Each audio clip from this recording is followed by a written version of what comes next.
Buenas noches con todos. Vamos a esperar 2 minutitos para que se conecten el resto y empezamos, ¿sí? Muy buenas noches, muchas gracias.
Listo. Buenas noches con todos. Bueno, vamos a iniciar con la clase del día de hoy de marketing estratégico. Vamos a hacer un pequeñísimo recuento de lo que fue la clase pasada. La clase pasada estábamos hablando acerca de los pasos de planeación estratégica. Habíamos quedado en que como inicial vamos a hacer la declaración de la visión y la misión de la empresa. Y vamos a establecer los valores. Y dentro de esto íbamos a hacer el análisis externo e interno de la empresa. De este tipo de análisis es de los que vamos a hablar. Son importantes porque antes de realizar una planeación estratégica es importante saber, conocer los resultados de los análisis internos y externos de la empresa. ¿A qué nos referimos con un análisis interno de una empresa? El análisis interno de una empresa consiste en evaluar los recursos, las habilidades, las competencias de nuestra compañía, empresa, marca, para de esta manera nosotros poder adoptar las estrategias pertinentes y adquirir un nivel de resultados óptimo.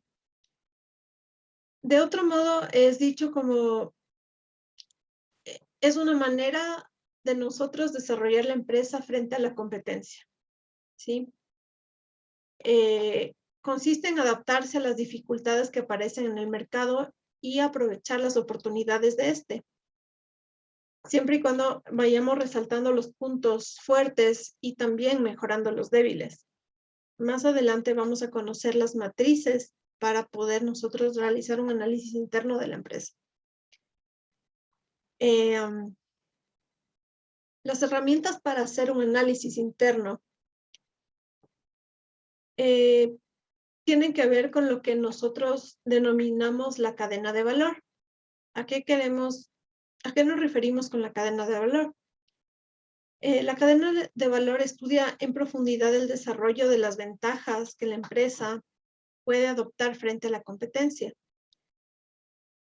Esto se compone de ciertas actividades, las cuales son, por iniciar la producción, segundo, la logística externa e interna, el desarrollo tecnológico, la infraestructura, la venta y el servicio postventa, la gestión de los recursos humanos y el abastecimiento.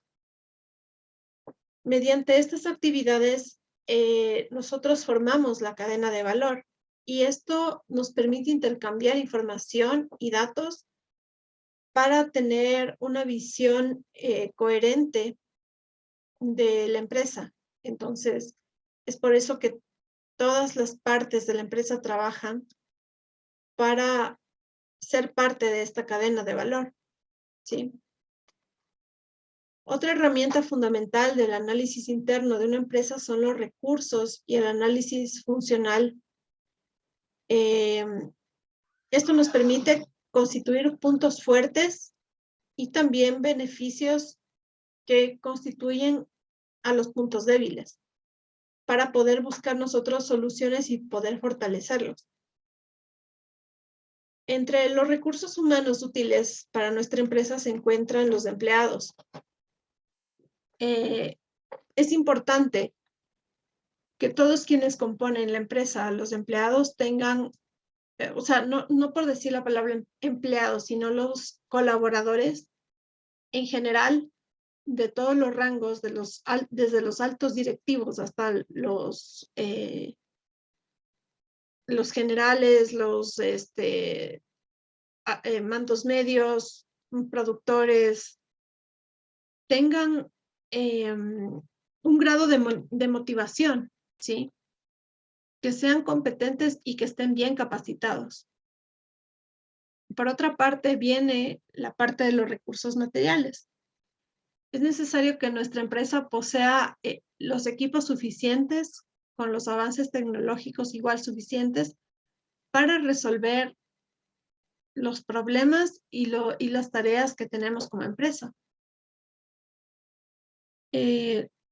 Luego estaríamos hablando de los recursos financieros, ¿sí? Los recursos financieros tienen un alto impacto en el desarrollo de las empresas. Aquí vamos a hablar acerca de los accionistas y la relación que nosotros tenemos con las entidades financieras. Porque de esto depende de qué manera se desarrollen los recursos de la empresa, ¿sí? Es bien conocido que es importante que tengamos una estabilidad con la relación que tenemos con las entidades financieras con las cuales estamos trabajando. Y finalmente, vamos a destacar los recursos de publicidad o marketing de las empresas, ¿sí? Frente a nuestra competencia. Cada vez nosotros como empresa tenemos el reto de ofrecer servicios que nos destaquen frente a nuestra competencia, frente a las demás marcas o empresas. Y es por eso que yo les decía que siempre es importante que para una marca o una empresa grande es importante contar con un departamento interno de marketing, porque a través de este podremos nosotros tener un mayor control y una mejor ejecución más ordenada de las acciones que vamos a tomar frente a posibles eventos, tanto beneficiosos como perjudiciales para la empresa, no sé, resolución de conflictos. Y pues cada vez en el mundo laboral este aspecto es más complejo, ¿no? Es por eso que es importante que nosotros adaptemos las técnicas necesarias para destacar frente a nuestra competencia. Y parte de esto es hacer un análisis interno de la empresa, ¿no? O sea, dentro del análisis interno de nuestra empresa tenemos la parte de la historia, la evolución, las técnicas y todo lo que nos ha hecho constituir la organización, la empresa o la marca. ¿Sí? Bueno, eso en cuanto al análisis interno. Algo muy importante.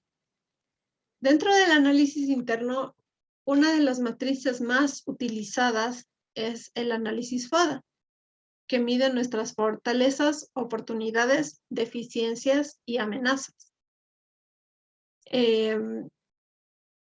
Gracias a esta matriz, nosotros podremos identificar a nivel, no sé, si hacemos un análisis trimestral, semestral o anual de la evolución de nuestra empresa. Entonces, frente, claro, a la competencia, dentro del análisis interno, nosotros podremos identificar todas estas, estos segmentos que nos ayudarán a combatir las deficiencias que tengamos y también a resaltar las oportunidades y las ventajas que tengamos como empresa frente a nuestra competencia. Eso en cuanto al análisis interno de la empresa. Ahora vamos a hablar acerca del análisis externo. El análisis externo de la empresa se puede llevar a cabo por diferentes métodos, ¿sí? Primero que nada, tenemos que tener en cuenta qué es un análisis externo. El análisis externo es la evaluación objetiva de los cambios a nivel mundial que permite comprender mejor el entorno en el que actúa la empresa. Los resultados que ofrece esta investigación pueden servir como alerta para identificar las amenazas potenciales como oportunidades. ¿A qué nos referimos con esto? Los cambios en marcha a nivel mundial tienen que ver, por ejemplo, con la aparición de pandemias, como la que estamos viviendo el día de hoy. Tienen que ver también con ámbitos políticos, como, no sé, aparición de guerras, con ámbitos ambientales, como desastres naturales u otros eventos, ¿sí? De los cuales la empresa como tal no tiene control, ¿no? Digamos, yo como empresa de Wittig, yo no tengo control en si va a explotar el Cotopaxi, ¿no?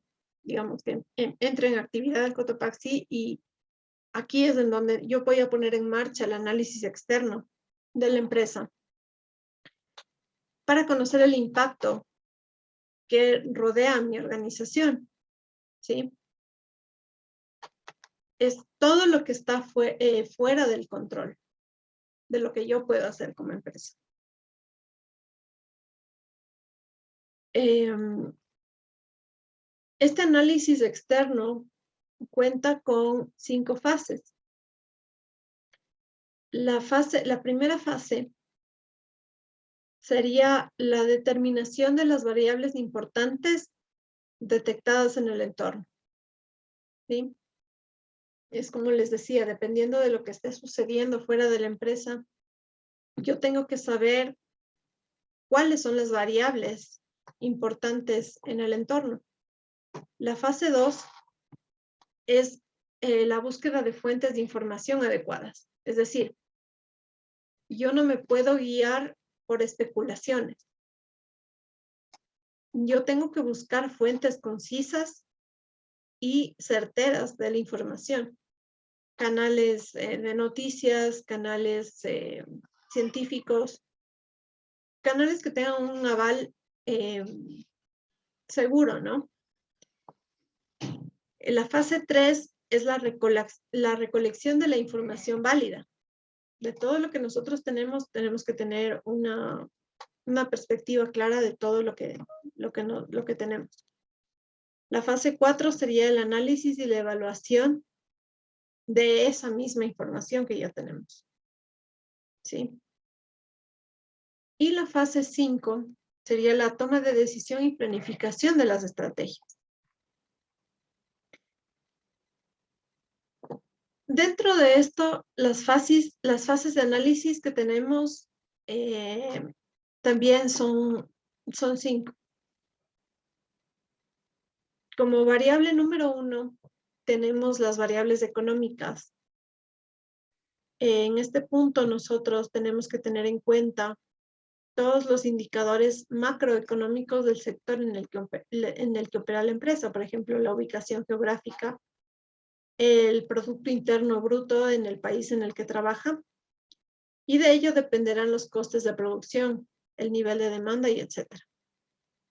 Sí, eso, por poner un ejemplo, digamos, soy una empresa productora de rosas y tengo que tener en cuenta todos los factores en el sector en el que estoy operando, ¿no? Digamos que un ejemplo empieza a entrar en actividad el Cotopaxi. Yo tendría que tener en cuenta los sectores en los cuales tengo mis plantaciones, mis puntos de distribución, la ubicación, en qué manera me va a afectar este evento, cómo lo voy a manejar y también en la solución de crisis. Como segunda variable, tenemos la variación legal, que es la legislación y la política del país en el que se opera. Siempre es importante también contar con un departamento legal. Puede ser interno o externo.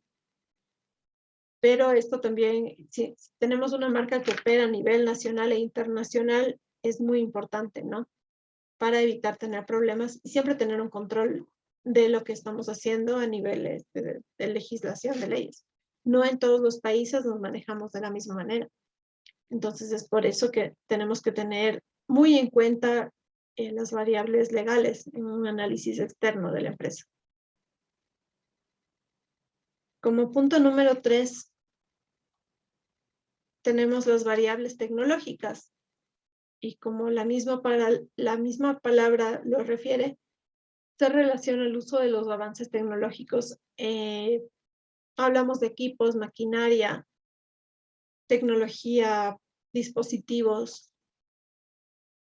Esto tiene mucho que ver con los procesos productivos y sistemas comunicativos. Como variable número 4, tenemos la variable ambiental. Nos referimos a las variables del entorno, como la demografía, la sociedad, el medio ambiente. Y dependiendo de esto también las fuentes de oportunidad, dependiendo de los valores y los estilos de vida de la comunidad, ¿no?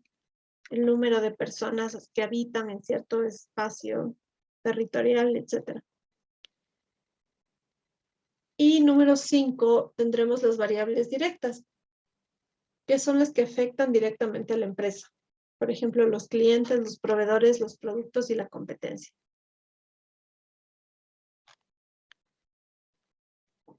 Al igual que en el análisis interno, nosotros tenemos formas de planear un análisis externo de una empresa.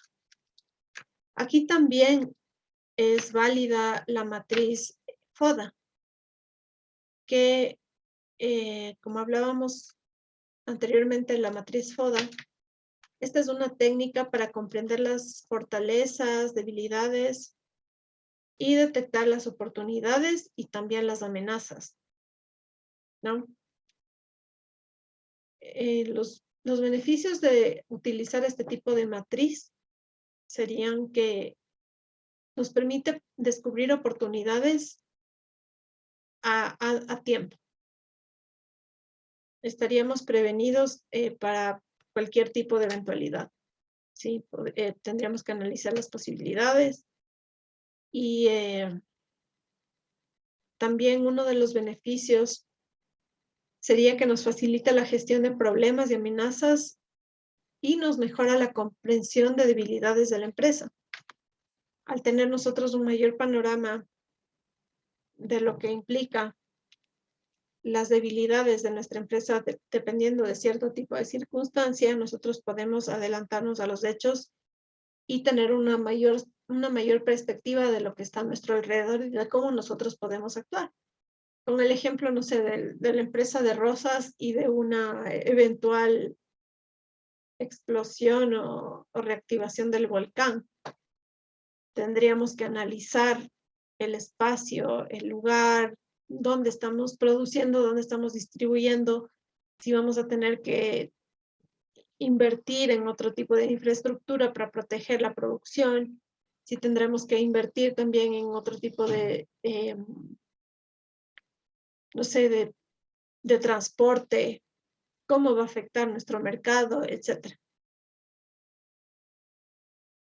Otro beneficio sería que evita las sorpresas negativas para el negocio. Al momento en que nos estamos adelantando a los hechos y poniendo todos los escenarios, tendremos también una oportunidad de saber cómo actuar frente a algo negativo, ¿no? Que muchas empresas no lo hacen y por eso salen los problemas y termina siendo un dolor de cabeza y un gasto grandísimo de dinero. Otro beneficio es que nos hace que sea posible diseñar una estrategia adecuada para distinguirse de la competencia, ¿sí? Yo voy a ver las debilidades también de la competencia directa y también podría representar una oportunidad para el negocio. Y finalmente podría ser clave para crear un nicho sostenible en el mercado. Tal vez mi empresa presente un diferencial que la haga atractiva ante la competencia directa.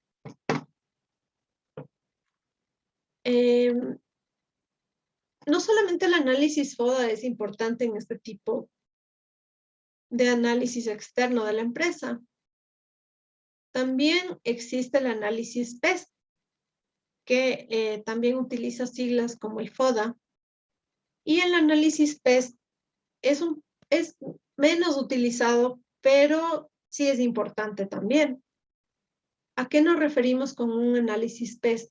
El análisis PEST se refiere a el aspecto político, económico, sociológico y tecnológico. ¿Sí? Por ejemplo, no sé, puede ser que nos cambien el porcentaje de impuestos. En otros países este análisis es muy utilizado por el tipo de cambio de moneda. Nosotros al tener el dólar tenemos ese beneficio de que no lo utilizamos porque el dólar, pues como saben, es una moneda fuerte, pero en el caso de Argentina o de Perú, el análisis PEST es muy importante porque su moneda está sujeta a cambios a tipos de cambio, ¿no? Es variable. Argentina mucho más que Perú. Nosotros hablando como Ecuador no lo utilizamos mucho, ¿sí? Por eso mismo, gracias al dólar. El análisis externo sí se puede analizar, sí se puede personalizar, y yo creería que siempre. No es importante mantener un solo tipo de análisis como una guía de que si otra empresa lo hace, yo lo voy a hacer exactamente igual. No. El análisis externo se puede hacer, va evolucionando a la par con la empresa. La empresa va a crecer y según el tiempo se va a personalizar este tipo de análisis, ¿no? No todos los análisis externos de una empresa son exactamente los mismos. Esto es importante porque termina convirtiéndose en un soporte de la estrategia del negocio. Esto significa que cuanto más completa y relevante sea la información, mayor utilidad tendrán las conclusiones que se extraigan de esta. Entonces, como les decía, se utilizan las dos matrices muchas veces, pero más se utiliza la del análisis FODA, ¿no?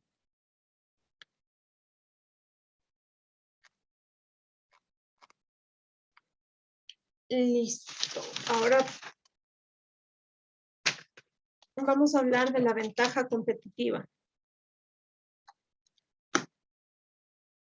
La ventaja competitiva es cualquier característica de una empresa que la diferencia de otras, posicionándose como superior para competir.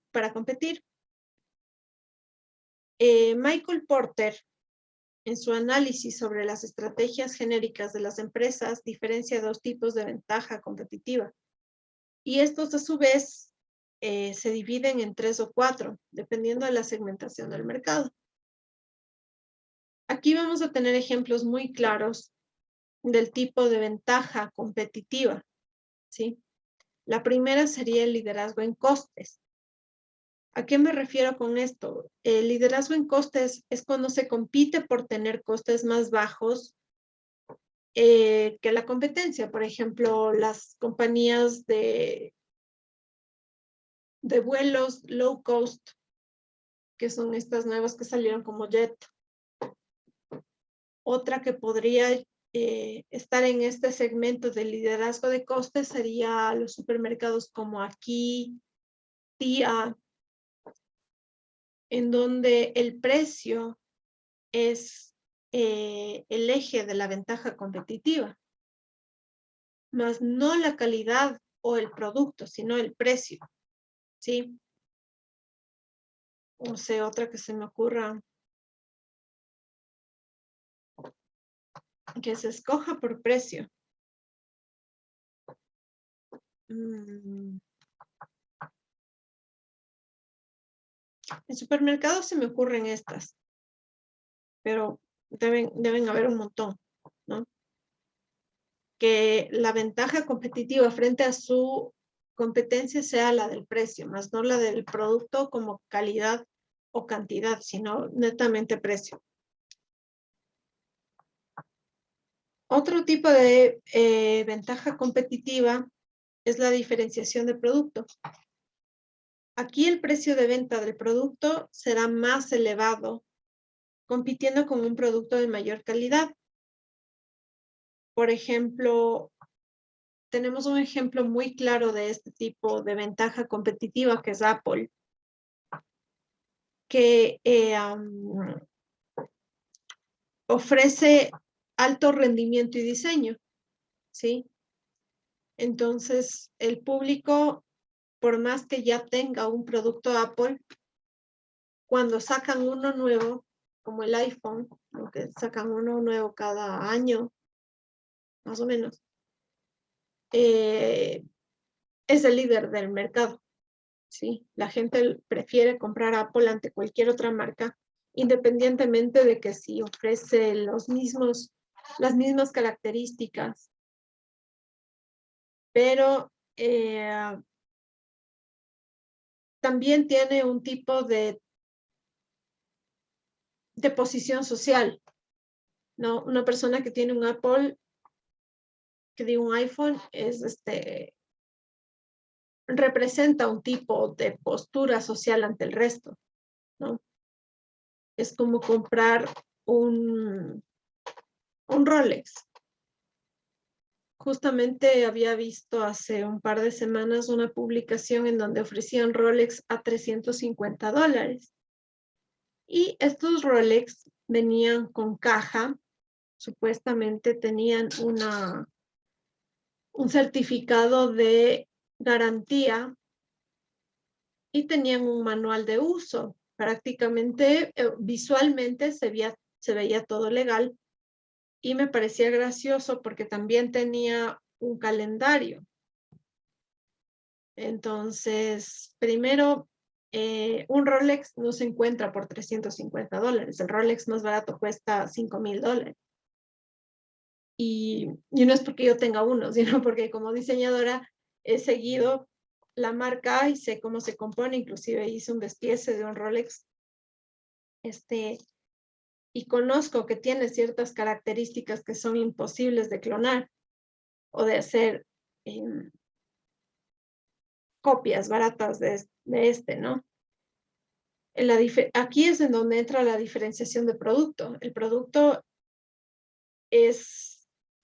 tiene que ser original porque tiene ciertas características que no son fáciles de replicar, ¿sí?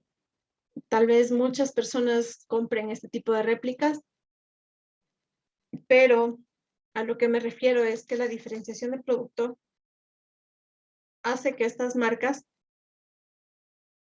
tengan este tipo de ventaja competitiva ante las demás, ¿no? Cuando igual, lo mismo, cuando se trata de vehículos, cuando se trata de tecnología, son equipos de alto rendimiento y de un diseño específico que por lo mismo la gente lo sigue escogiendo y lo sigue comprando. Cuando sacan un nuevo iPhone, la gente hace filas para comprar un nuevo iPhone.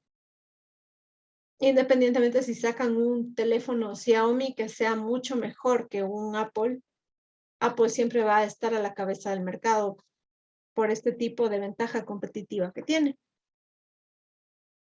Y la tercera sería la segmentación de mercado, que esta es la que utiliza las dos anteriores a la par, ¿sí? Pero se reduce a un ámbito más reducido, a un mercado más reducido dentro de una industria o de un país.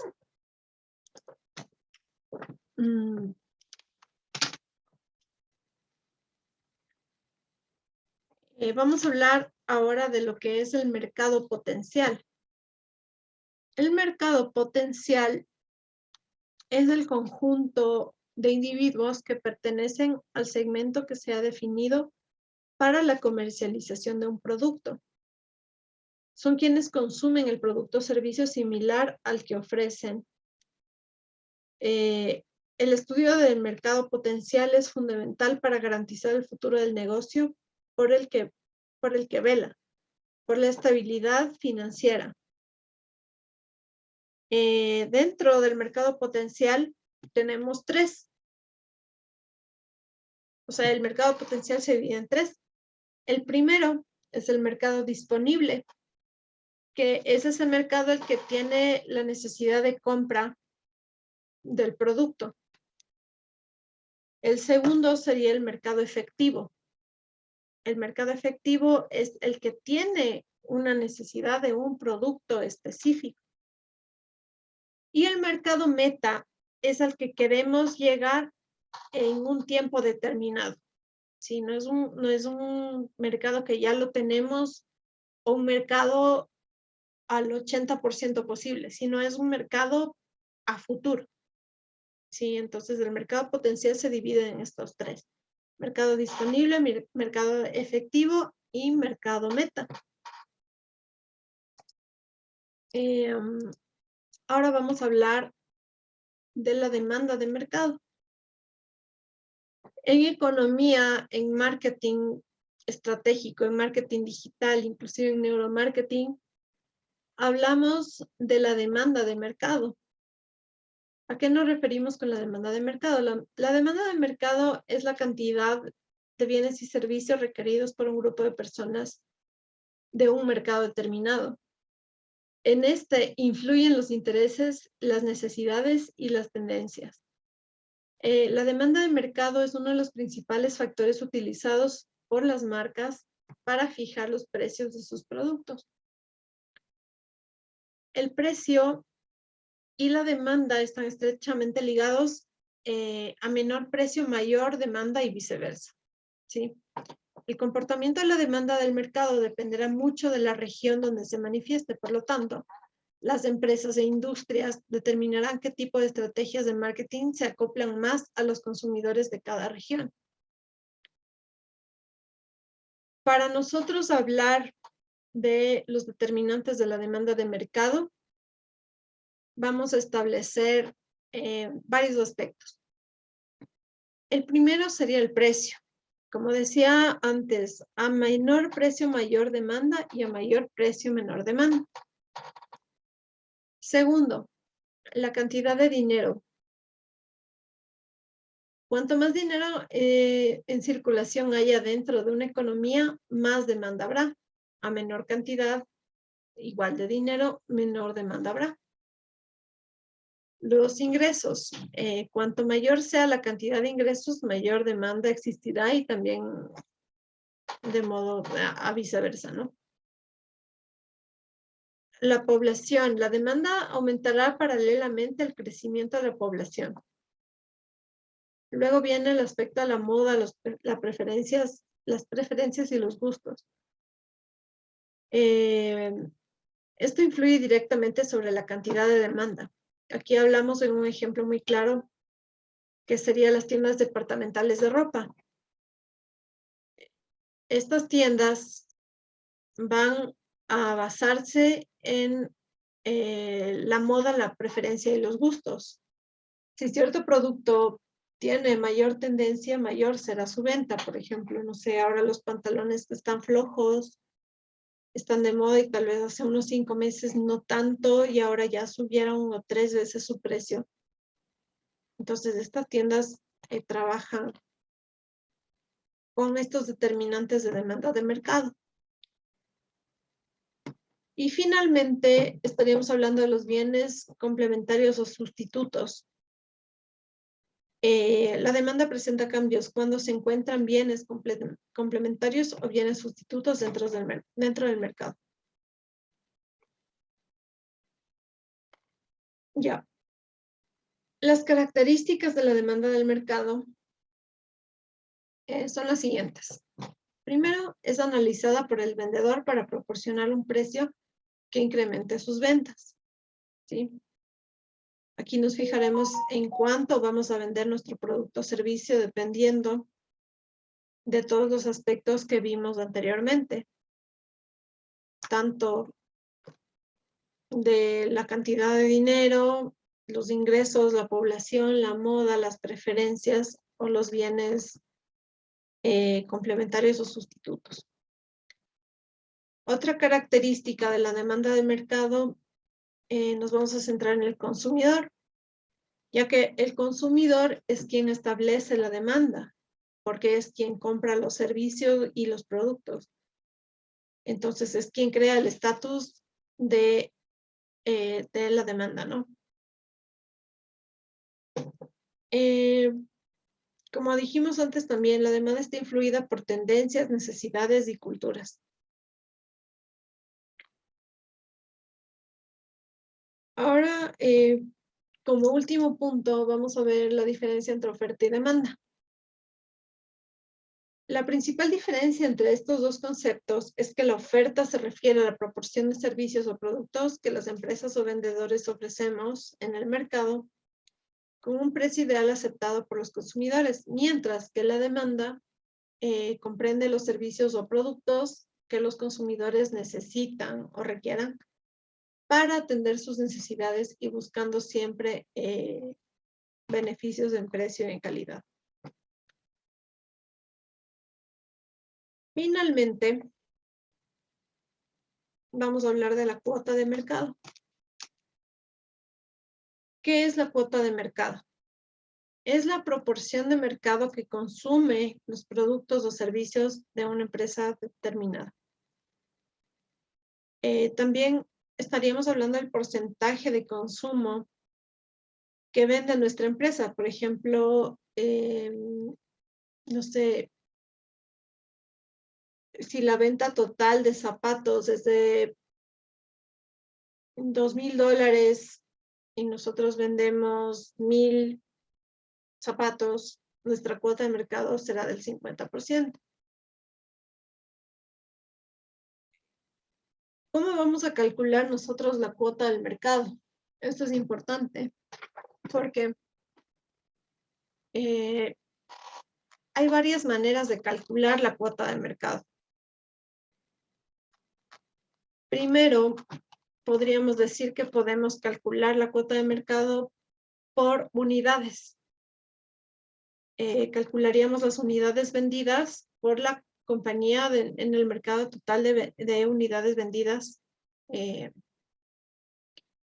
Por ejemplo, digamos, si vendemos 100 zapatos en un total de 200 vendidos en nuestra zona, podríamos decir que tenemos un 50% de cuota de mercado de esa específica zona geográfica. Luego tendríamos la cuota por ingresos, que sería la venta de la compañía en el mercado total de ventas en el mercado. No todos los productores vendemos al mismo precio, porque la venta total supone un monto de, no sé, $1,000 y la venta de nuestros 100 zapatos supone $3,000, ¿no? Nuestra cuota del mercado según esta métrica sería del 30%.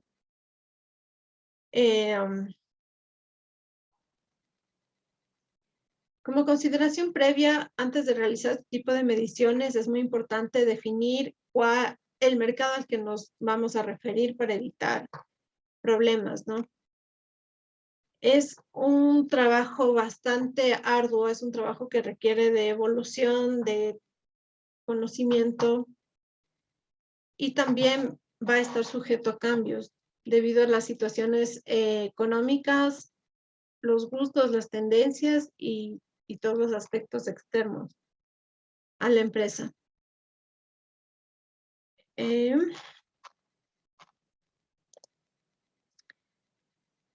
Eso podremos hablar el día de hoy, de la clase del día de hoy.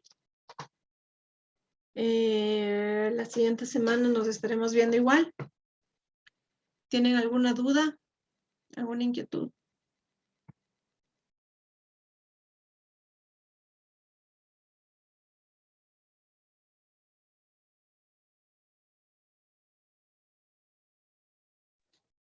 No, ninguna, profe.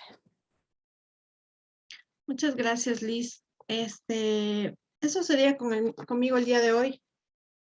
Nos vemos la siguiente semana. Muchas gracias por su atención.